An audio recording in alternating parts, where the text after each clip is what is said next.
Okay, so I'm Sjors. I'm going to show you how to use, or you probably shouldn't try this at home, but how you could use the Bitcoin Core wallet directly with a hardware wallet. Most of that work is done by Andrew Chow. I'm just showing how it works. And I'll have some thoughts of my own on how that could be made more user-friendly.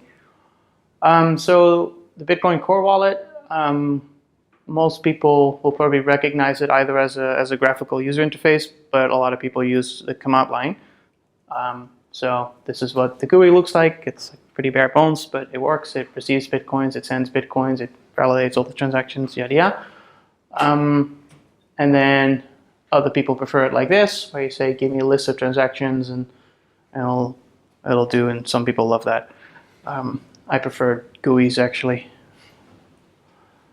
So why would you want to use a core wallet? We've already talked about that. It validates all the blocks, checks all the rules.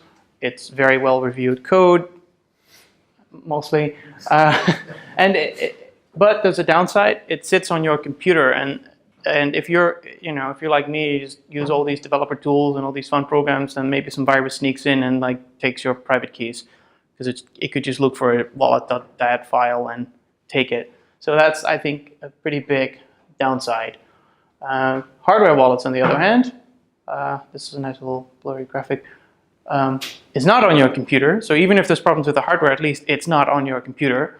But the downside is it reveals addresses to a third party, because you have to use the Ledger or the Trezor or whatever backend service to see your balance, and they shipped the device to your physical address. And IP addresses are usually easy to correlate to physical addresses. It's not good. And I'm surprised that's not used more, but I guess there's easier ways to go after people. And the other thing is it relies on the external truth. We talked about BIP 148, but the opposite of that is sort of SegWit 2x, where other companies said, let's change Bitcoin.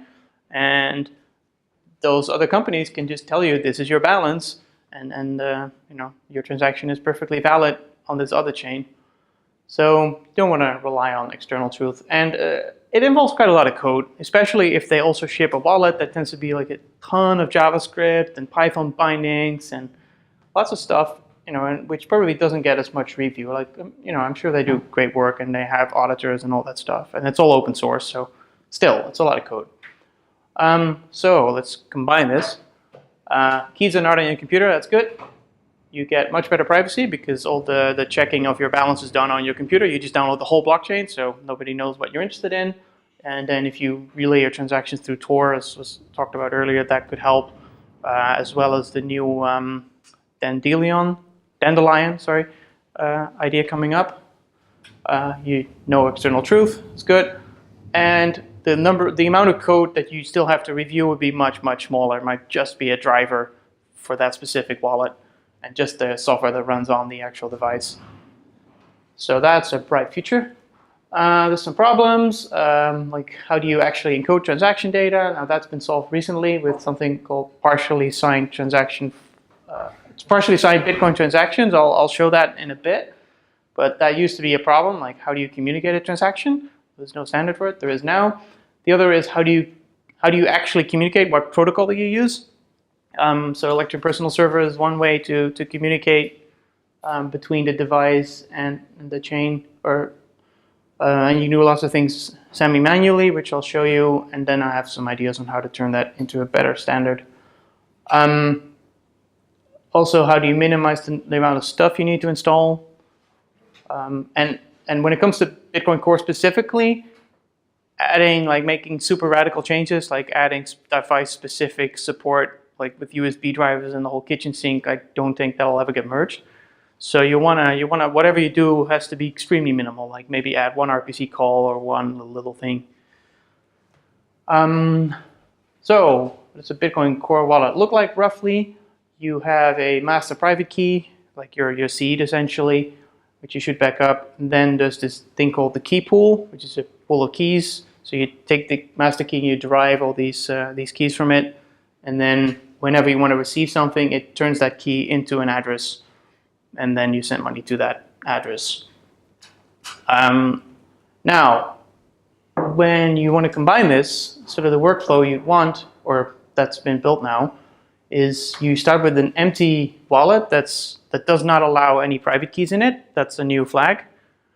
So it's a watch-only wallet. So there's nothing in the key pool, there's no addresses, and what you're going to do, you're going to feed it with addresses from the hardware wallet.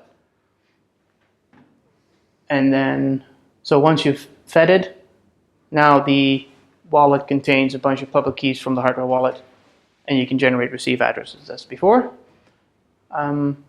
So the nice thing about this bit is you can receive money and create new addresses without having the hardware device plugged in. It just has a bunch of addresses.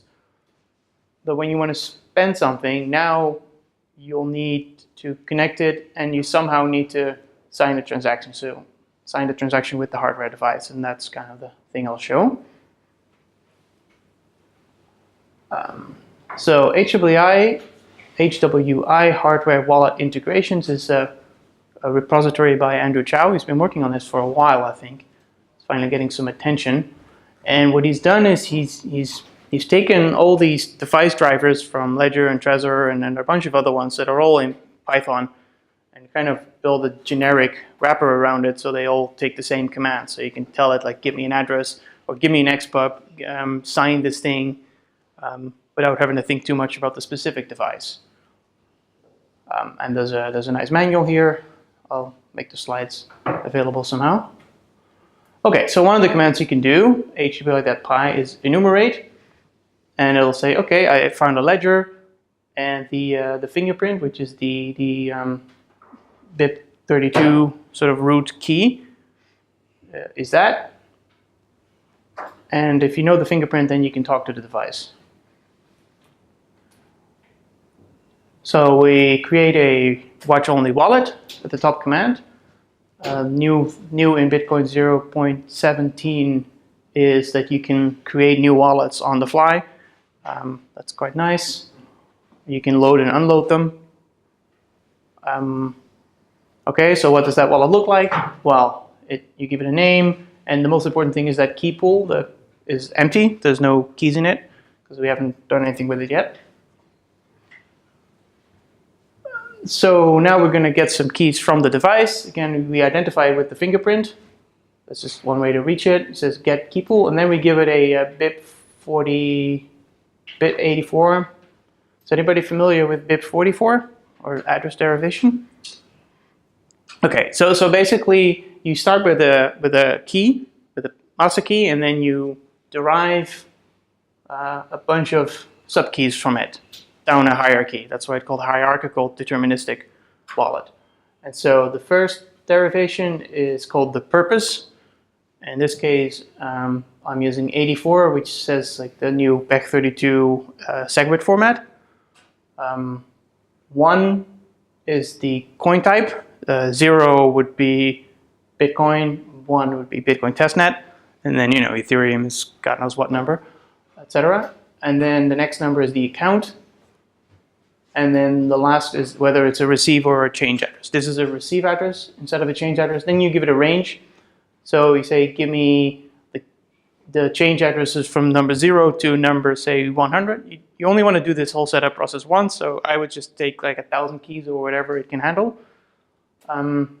This spits out the public keys in a format that Bitcoin Core understands. So you don't actually have to be able to read this, but just know that Bitcoin Core understands it, and you can ignore the address field. That's not actually used. You do the same with the change addresses. So there's a 1 here instead of a 0. And then you import it using the call called import multi. You copy paste the output from the previous command. It says success true, that's good. Or it throws an error message, then you did something wrong. Yeah, done that wrong a few times. Let's see. Oh yeah, there's one little extra thing here, which I should clarify. This.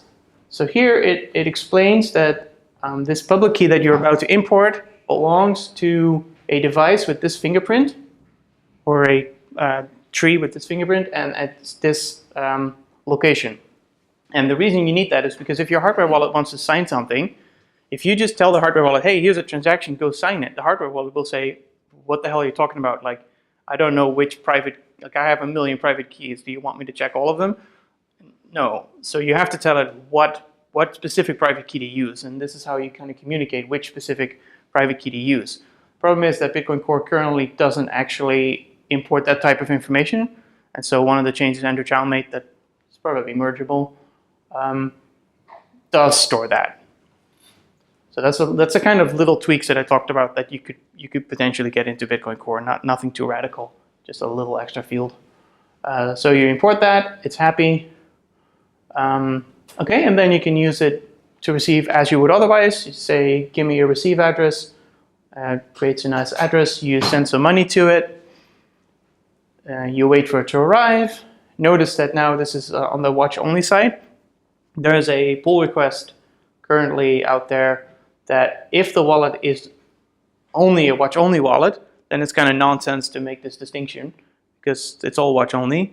So that pull request will actually remove this and just have like one number. It's much cleaner, and it'll have this little icon will be moved over there, so it's clear that this whole wallet is watch only.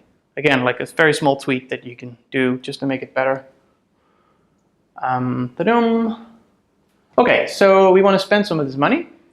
We are going to create this PSBT thing, partially signed Bitcoin transactions. I will show what it looks like in a bit. But basically, it's like creating a transaction. You tell it where to send it to, the address. You tell it how much to send, 0.1 test Bitcoin. And then importantly, you say include watch only. That's a new thing. So you tell it like, yes, you can spend from your watch only addresses. I think Bitcoin Core normally doesn't let you do that. Now you say, yep, don't worry about it. And then you add this little true boolean, which says give it the derivation paths that I showed you, the BIP32 path. If you forget that, you'll get very confused. And it spits out this thing. And we're going to look at what that thing is, hopefully. Boom. Okay, so you can decode it, the same string, and it splits it out. This is a whole long list. I'll slide through it. It contains the transaction hash as it would be before you sign it. It shows the inputs. It shows the outputs. So here you should recognize, I think it's this one. This is where you're sending it to. And this is the change address. Okay, not that interesting. And then on the inputs, what is important is you're telling the device what pub key you're spending from, but you also have this BIP32 derivation. So it says this pub key belongs to this path. So that's all part of that transaction, partially signed transaction format standard, that type of information. And on the outputs, again, because this is a change address, so it recognizes, okay, this is 1, so that means change address chain. So that means the ledger or Trezor or whatever you're using knows that part of the money is going to the evil outside world. So it'll prompt you saying, do you want to send money to this address? And part of the money is going back to itself. And so it knows that, okay, I don't need to show this because I have the private key for this. So I don't need to worry about this like 100 Bitcoin that's moving around because it just goes to myself. So that's quite useful for a good user experience. Okay, so you sign it with this command. Just sign TX, essentially. Copy paste the long thing. And then if you click the button on OK, it spits out a slightly longer version of that same thing.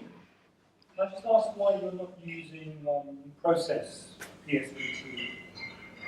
Or is that? What does process PSDT do?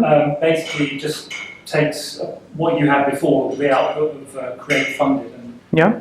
And then what am I talking about? It can't sign it. Yeah, you have to send it to the outside. Right, but if you had a multi-sig situation, then you would do that. Right. So I think I've tried that at home. Don't try that at home.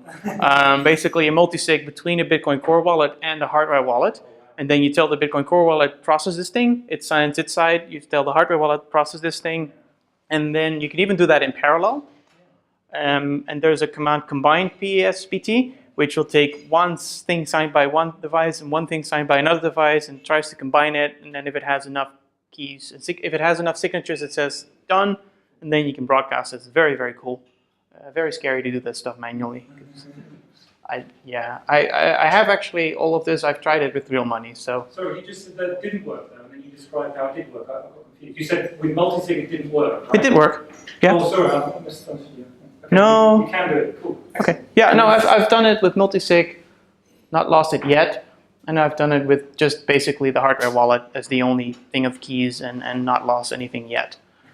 So it was very cool. And it's scary because It's extremely scary. of security, or it's easy to Because these are like super manual commands with public keys that you make sure, like, do I actually, am I actually able to sign this money? Because then you tell somebody, go send money to this Back32 address. And then they send you money, and you're like, okay, let's see if I can still spend that. I find that scary, but I guess. It's sort of scary, like this, because you've got all these like long JSON strings, what have you. But I suppose in theory. Well, while making this presentation, I screwed up like 3 times. Yeah. So. But the interesting question is, when you lose money, because the hardware wallet's supposed to internally have the rules that prevents that. Yeah, but if you're generating keys, so if you're generating addresses like the wrong way, I don't know. You always have a problem with destination, don't you? Because that's always the one. You want to make sure that the destination is a public key controlled by the hardware. You want to make sure that the derivation path is not some random string that you cannot reproduce. But yeah, you're right. It's probably easy to screw up in testnet. And even then, I screwed up, but I didn't lose any testnet coins. I just like sent money to the same wallet instead of an external wallet. It was not too bad. So before and after. So what we see here is this is the input side of the transaction, the thing you need to sign, the address that it's coming from, and the public key. And then it has this derivation for the public key. So see, this might be the wrong public key, but whatever. And then the next one, boom, partial signatures. So it says, okay, now I have a signature for this thing. That was added by the hardware device. So that's why that long string looks slightly different. Okay, we have this command called finalize PSBT. You copy paste the long thing in there. It produces a transaction in hex format that you can then use, and it says complete. So complete means yes, this thing has all the signatures and it's otherwise valid. If it's incomplete, then maybe you need to send it to somebody else to add another signature, or you did something wrong. And then you say send raw transaction, or you copy paste it in some like other place, and then it gives you the transaction hash, and then it's on its way. So that's very cool, I think. But it's a little bit manual, but I think this could be made quite elegant. And so what I've been trying the last couple of days, I didn't finish it, is to figure out how do you communicate that you want something signed. So that could be a hardware wallet, say go sign my transaction, but it could be, I don't know, a BitGo or some other service that does multi-sig, where you say, here's my partial transaction, go sign whatever you can sign, and then give it back to me. And have that completely automated. So you're in a Bitcoin Core wallet or some other wallet, and you're just entering the destination, and it just figures out, okay, I have these keys that I need to sign. I know what the master public key is, and I have some mapping of this master public key belongs to this service, and this master public key belongs to that service. And so that's why I'm thinking about a JSON RPC, because then you would have something like localhost port 1000, and that represents a hardware wallet. So then the hardware wallet driver would just run a little server on your own computer that you talk to locally. Which, they already do, because a lot of times there are like Electron, I always forget, this JavaScript simulated, it's like a little Chrome browser in a box, and often that actually is a client-server mechanism anyway, so it's not even that bizarre to do it that way. And so what could that look like? Something like this. So the hardware wallet or the multi-sig service out there accepts a bunch of commands. It has a command enumerate, which just gives a list of devices. It has a command get xpub, which you pass a device identifier and then the path. So give me the xpub of the receive chain, or give me the xpub of the change chain. Then maybe something like display address, so show this particular address on the device so the user can check that it's the same what you're seeing in the computer. And one that says signed transaction, which takes one of these partially signed Bitcoin transactions. And then on the Bitcoin Core side, you could, you would add a number of fairly simple methods, I think, One is that when you launch it, you give it an RPC URL. You say like, okay, there's one signer located at this address. It already knows how to do calls to other JSON RPCs, so that's no dependency. And then you'd have a couple of extra commands. One is list signers, so this just goes and looks at all these things and asks it what devices do you have, or what multisigs do you have. Also a display address, which just literally just relays the same command. Then the import signer key pool, that's the whole flow I showed you where you generate all these keys and import them. That would just be one command, say, okay, go fetch 1,000 keys from this device. It's a one-off thing, and that would be, and then the last one would be send to.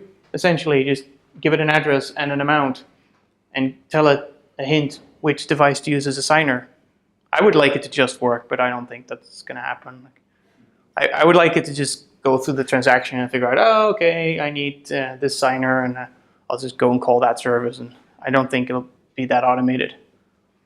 And you can make a nice GUI around this. So I would imagine you install your driver from the hardware manufacturer, and then you go into Bitcoin Core and you say, do you want hardware support? And it kind of has a default place to look for, but you can give it a manual address if it's somewhere else.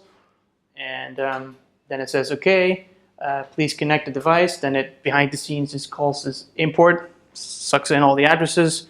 And then whenever you want to send something, it just says, okay, plug it in and agree to sign it. Boom.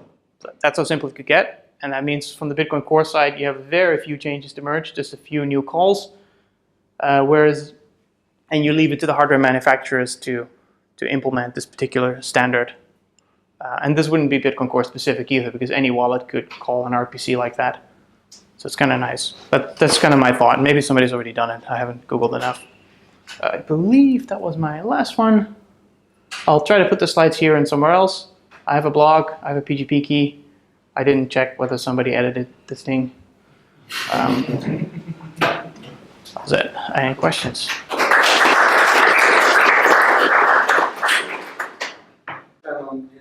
Authentication. Oh, so if it's on the local device, I don't think you need authentication. Because if you're plugging something in your own computer, then you kind of trust it. So it will just call localhost unauthenticated. But I was thinking about if you have an external signing service, one idea I had is you could, like JSON RPCs can do logins and passwords and all that nonsense, but it sounds complicated. So something that could be simpler is you call this service and you give it the transaction, the unsigned transaction, but you also give it a public key. And then the service basically gives you back a UUID, just like a completely random number, plus a date, like saying come back at this time. Then you call that UUID, which nobody can guess because it's random, and it gives you back an encrypted payload using that public key you just gave them.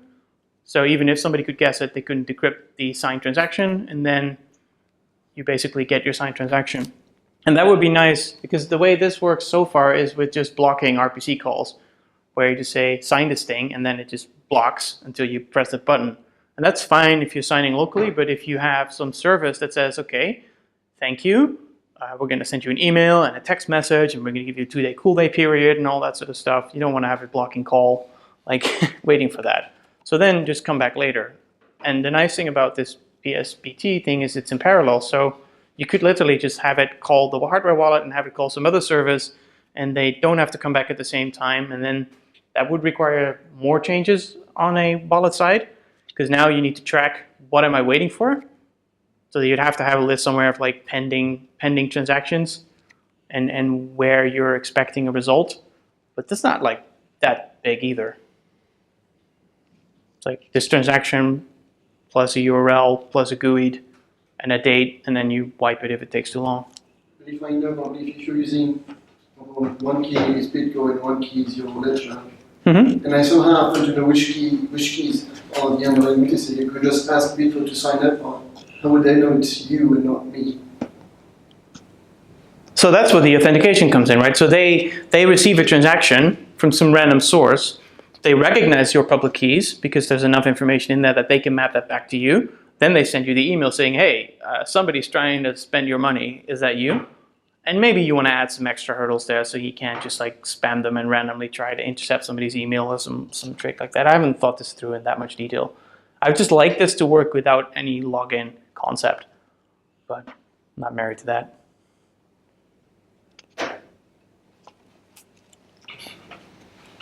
Any other questions?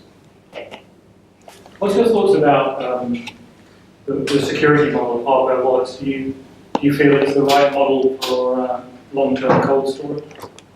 I don't know. I certainly know that my laptop is not the right model for long-term cold storage, because like my last laptop disappeared in Barcelona. So I think this is unsolved, because even the hardware wallets tell you write down your paper key. So now you have this paper key lying around in your sock drawer. Is that good? I don't know. I think for the time being, unless you're extremely rich, you're more likely to lose your Bitcoin because of your own stupidity than to get robbed by someone. And my guess is, in theory, you should be able to get insurance against that type of physical theft, because it's like a very known threat model. So you should just be able to say, well, if somebody robs me, and I give some sort of proof of reserve to the insurance, so the insurance doesn't know. I'm gonna dox myself, and everyone will know how much Bitcoins I have. Your insurance company will know. Yeah, that's a trade-off. The insurance company. Well, if you don't want to trust the insurance company, then don't get insurance. But if you do want insurance, then the only trade-off is the insurance company will know how much you have, the tax authorities will know how much you have, but they won't know what you have. That's worth it, that's what I was trying to say. It may very well be worth it if you're rich enough. Probably. Because people will know, if you're rich enough, they'll know it anyway. It depends. Because of the laptop, or? Well, that's the thing with people who think they can avoid the tax authorities. Like, if your behavior is like the behavior of a person who has a lot of money, your neighbors are going to be jealous because you're like, well, I think he has more money than he says he does. And he's driving this freaking Lambo, and then they're just going to follow you, and they're going to look at everything you're doing, and they'll dedicate like 10 people for a month to like dig into everything they find, and they'll blackmail your children, and they'll taxing rich people I think it's an older profession than prostitution, but it's competing. Like, tax enforcement and prostitution are probably about as old. So everybody thinks, oh, this Bitcoin changes everything. I doubt it. I really doubt it. But I'm a bit of a cynic. So that was a non-answer, but The key pool had to be empty, so it has to be a fresh wallet when you set it up, right? you don't have to. If you're comfortable like getting extremely confused, you could do this in an existing wallet. So one of the setups that I tried was multisig, where yes, you would have a regular wallet, and then you would also that has its own keys, and then you'd combine it with a hardware wallet. So you'd pull in the keys just for the purpose of multisig. Multisig, however, is extremely confusing in Bitcoin Core. So How does it work with the, because BIP32 has like the gap, so if I derive one key, put money in it. Bitcoin Core doesn't do gap limit. Okay. Because what it does is it just derives a bunch of addresses, like 1 to 100, and throws those in a key pool, which it can just draw from. Yeah, but like if I use my ledger on a Bitcoin Core setup like that. So the compatibility problem. And then I import it somewhere else that doesn't check for like a million. Right. So the way I did the demo here, I think I tried to stay compatible by using like the standardized derivation paths. But then it's kind of up to you to honor the gap limit. You know, like, do you import the keys in the key pool in order, or does it pick in the key pool? I think it picks them in order. Yeah. So you'll probably honor the gap limit. And I guess if you wanted to patch Bitcoin Core and say like honor the gap limit as like an optional flag, that also sounds like one of those kinds of changes that are small enough that could get in. I think the gap limit is especially a problem for merchants, because what merchants do is they have a customer and they have a shopping cart, and then they generate an address specifically for that customer, and they should not reuse that for another customer. They should not even reuse it at all, because if I wanted to spy on a merchant, I would just create all these fake orders and like collect all their addresses and then monitor the entire revenue going into that shop. But the problem with if generating a new address is, you hit the gap limit, which is why merchants should just use Lightning, because Lightning doesn't have that problem. It actually solves the gap limit problem quite elegantly. For normal users, I think it's less likely, because the way you break the gap limit is by generating 20 addresses in a row, and then also having a very pedantic implementation from the other wallet, because I think wallets should be very conservative in not exceeding the gap limit. and I've worked for a wallet in the past, and I spent quite a lot of time like making sure it honored the cap limit very pedantically. But it should import quite royally, so it should just it should be accepting like 100 or more if it can.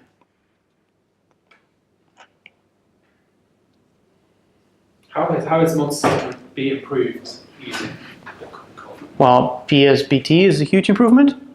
That's already implemented. Yes, that's step one. That makes it less confusing than it was. Okay. Me having done it like 20 times also makes it less confusing. I know that Sipa Piduweli is working on cleaning up the wallet in general, using these output descriptors, for example. And I could imagine that if the wallet was based on a very old model, as far as I know, you just have keys, and those keys you have the private keys for. And so all the wallet cares about is like, do I have this private key or do I not have this private key? And that's how it tells whether it's its own. And then SegWit got added, and now it's like, okay, one private key could map to different spending scripts, and that was kind of hacked into the wallet in ways. And if that gets cleaned up, then I think you can have a way that it can describe, okay, I know of these keys, and I know I have one key of this multisig. I don't know. But right now, it's quite a few commands just to do multisig. I think you have to say, give me an address, but then you also have to explicitly import that address. Multisig is quite easy to use in Electrum. Yeah, like I said when you gave the presentation, like your solution is easier, for now. Yeah, but you need to install more things. You need to install more things. Yeah, I mean you need to add all of Electrum, essentially. Electrum used its own kind of format, right, for this kind of problem. Yeah, that was another problem I ran into because it uses XPubs and YPubs and ZPubs, and those are not really standardized. And you need to go through the right steps to not dox yourself. Like when you install it, like you need to make sure that the first time you run Electrum, it doesn't connect to any of the external servers. And you can do that if you do it carefully. And then you can get the XPub out of your Ledger or Trezor without it ever hitting the Trezor or Ledger service. But that's also not that easy because when you get a new Ledger, it says, go to this website, install this program. And this program says, oh, welcome, write down your seed, and here's your balance. Oh, okay, now they know your keys. Well, that's why I use Bech32 addresses, because the Ledger wallet doesn't support those, so Ledger doesn't actually know those keys yet. You seem skeptical about this product, but that's only because it's early, right? You think this? I think it's not ready to use yet, Yeah. but I'm actually really optimistic. Like I can see how you could do this. It's not going to happen overnight, but I can kind of see where it goes. Multisig is more complicated, and I like the idea of having this JSON RPC standard that could work for different wallets and for different signing services. And I could see how people would find that useful. They probably all have their own wish lists. So no, I'm pretty optimistic. Good. No more questions? Okay. Sisters? Okay, thank you.